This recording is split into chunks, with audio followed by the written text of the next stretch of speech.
Hari ini, pembahasan materi kita adalah mengenai teks eksposisi. Kalian pasti pernah mendengar tulisan seperti esai, tajuk rencana atau editorial, atau tanggapan kritis. Nah, itu semua adalah jenis-jenis teks eksposisi. Pertanyaannya kini, apa sih teks eksposisi itu? Jadi, teks eksposisi adalah teks yang mengemukakan sejumlah pendapat disertai fakta yang memuat dorongan, penilaian, atau ajakan-ajakan tertentu kepada halayak.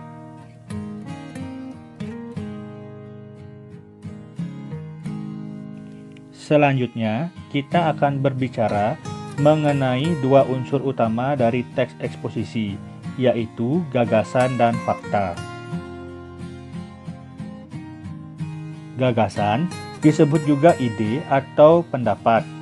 Isinya berupa pernyataan yang mungkin berupa komentar, penilaian, saran, dorongan, dan bujukan. Ciri utamanya adalah gagasan masih berupa opini. Contohnya, pertama, virus corona sangat berbahaya. Contoh 2, gugus tugas sudah bekerja dengan baik. Dua kalimat tersebut masih berupa opini atau pendapat. Kebenarannya masih bisa dipertanyakan. Berikutnya adalah fakta. Fakta adalah keadaan atau peristiwa yang merupakan kenyataan, sesuatu yang benar-benar ada atau terjadi. Dalam teks eksposisi, fakta berfungsi untuk memperkuat gagasan sehingga diharapkan lebih meyakinkan halayak. Contohnya, pertama, virus corona menyebar di Indonesia sejak 2020. Kedua, jumlah penderita virus corona di Indonesia mencapai 57.000 jiwa. Kedua kalimat tersebut merupakan fakta karena kebenarannya tidak bisa dibantah.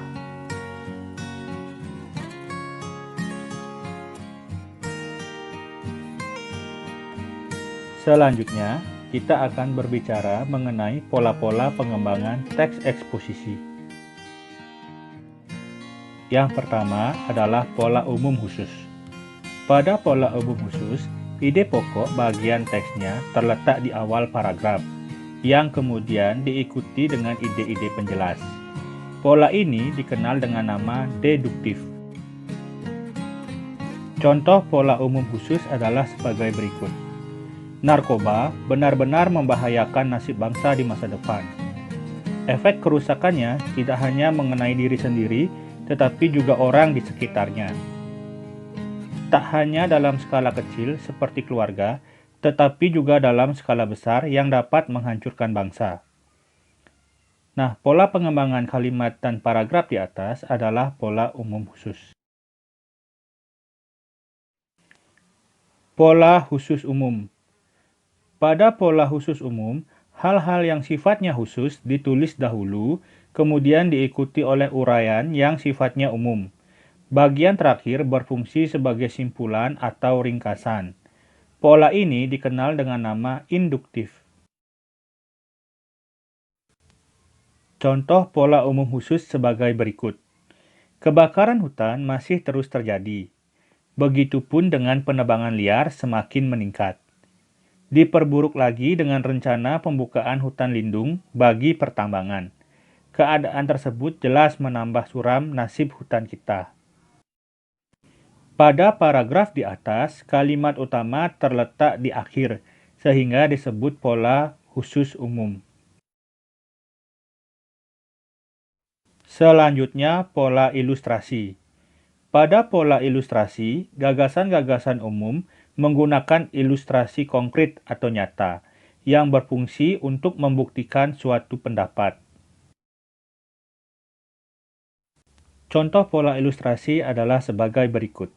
Tidak semua bidang yang ada dapat dikuasai seorang anak.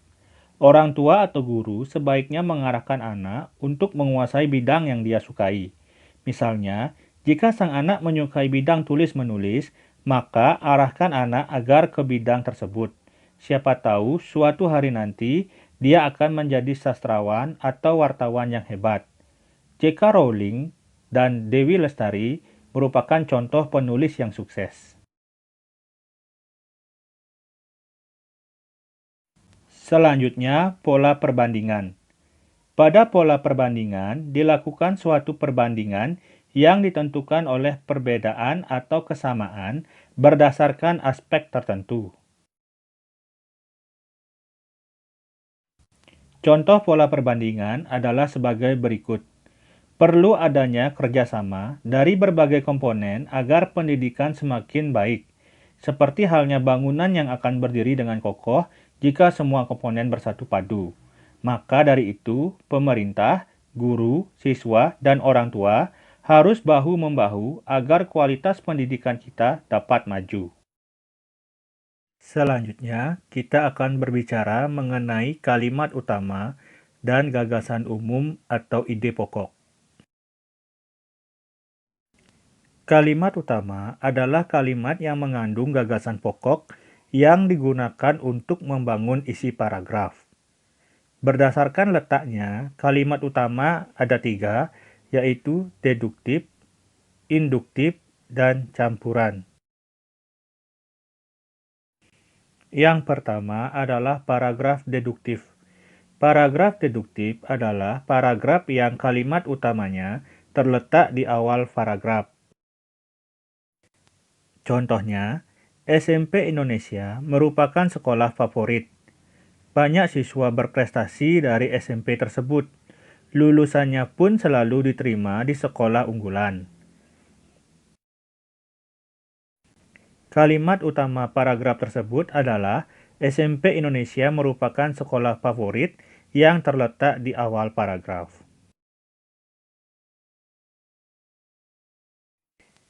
Selanjutnya paragraf induktif. Paragraf induktif adalah paragraf yang kalimat utamanya terletak di akhir atau pada kalimat penutup paragraf.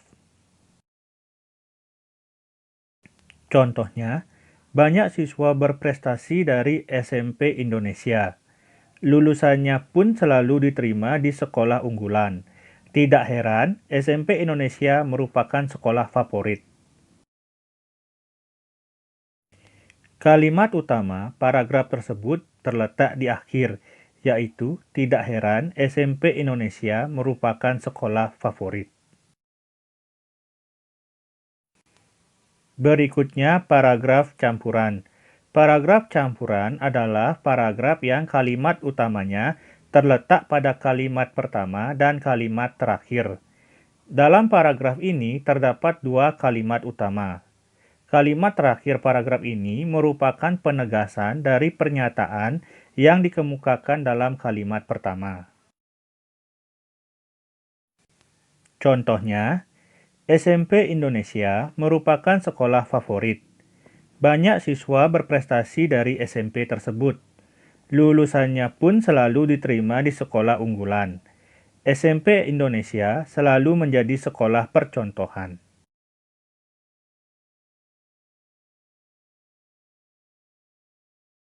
Selanjutnya adalah gagasan umum dan ide pokok. Gagasan umum atau ide pokok adalah kalimat yang menjadi inti suatu paragraf.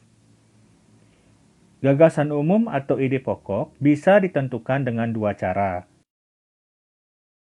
Pertama, ringkas kalimat utama. Namun dengan catatan saat meringkas tidak boleh mengubah makna kalimat utama. Contoh, bunga mawar itu indah, diringkas menjadi bunga mawar indah. Walaupun diringkas, tetapi makna kalimat tetap sama. Kedua, ditulis sama dengan kalimat utama. Artinya, kalimat utama tidak bisa diringkas, karena saat diringkas menyebabkan makna yang berbeda. Contoh, sebagian besar sinetron bertema percintaan. Kalimat utama tersebut tidak bisa diringkas, karena jika diringkas akan menyebabkan perubahan makna kalimat.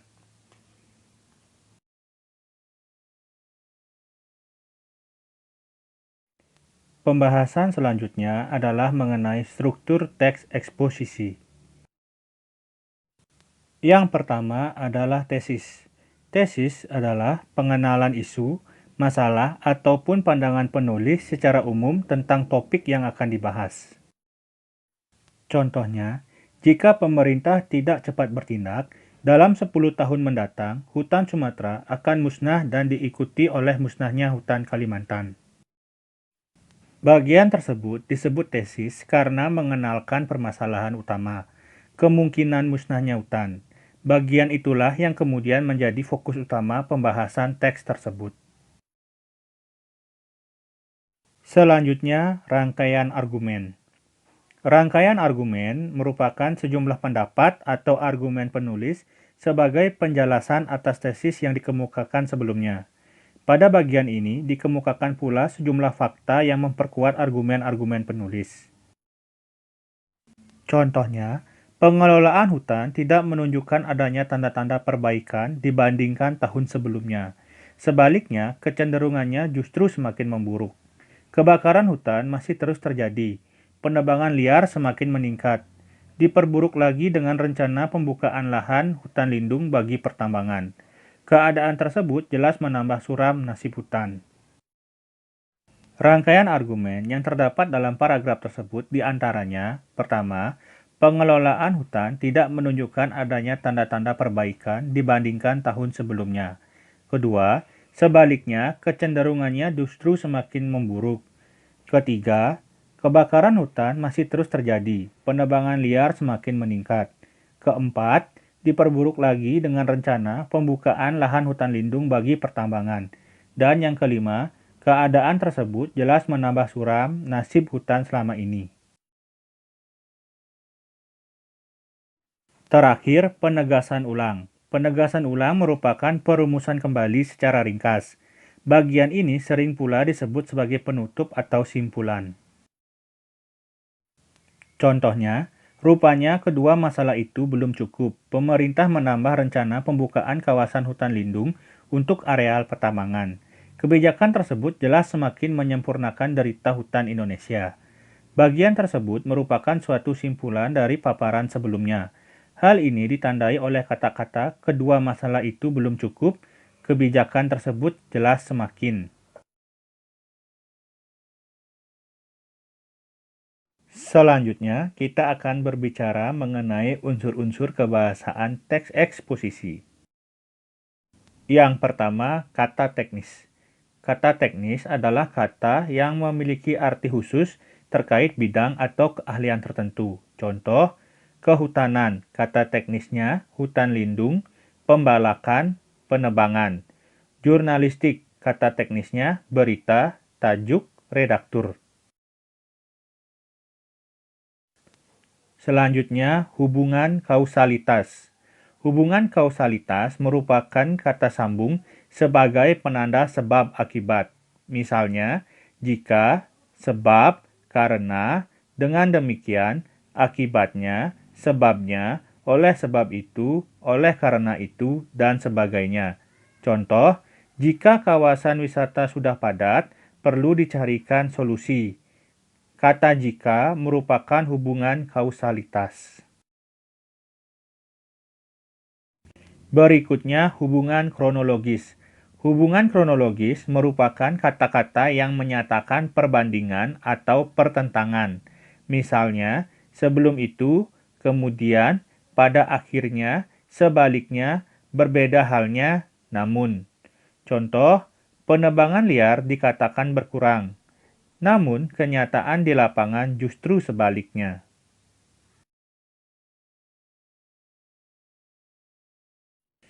Berikutnya, kata kerja mental. Kata kerja mental merupakan kata kerja yang terkait dengan kegiatan hasil dari pemikiran seperti diharapkan, memprihatinkan, memperkirakan, mengagumkan, menduga, berpendapat, berasumsi, menyimpulkan, dan sebagainya. Contoh, apabila tempat wisata sudah padat, bisa diperkirakan tidak akan menarik lagi. Diperkirakan merupakan kata kerja mental. Kata perujukan. Kata perujukan merupakan kata yang dipakai untuk merujuk kata yang sudah dijelaskan sebelumnya, seperti berdasarkan data, merujuk pada pendapat, dan sebagainya. Contoh, dari data ini dapat disimpulkan bahwa wisatawan asing lebih tertarik pada budaya.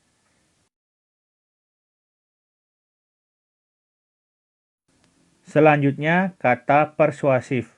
Kata persuasif adalah kata yang digunakan untuk memengaruhi seseorang, seperti hendaklah, sebaiknya, diharapkan, perlu, harus, dan sebagainya. Contoh, masyarakat harus diajarkan cara mengolah sampah organik dan anorganik.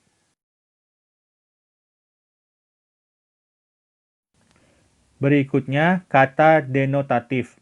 Kata denotatif adalah kata yang bermakna sama dengan kata aslinya atau bermakna sebenarnya. Contoh, kebakaran hutan masih terus terjadi.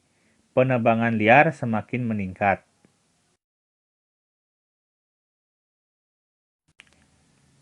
Terakhir, kata konotatif. Kata konotatif adalah kata yang bermakna tidak sama dengan kata aslinya atau bermakna kias atau ungkapan. Contoh, demonstrasi itu diikuti lautan manusia. Lautan manusia maksudnya adalah banyak orang. Jangan mencari kambing hitam dalam masalah itu. Kambing hitam maksudnya orang yang dipersalahkan.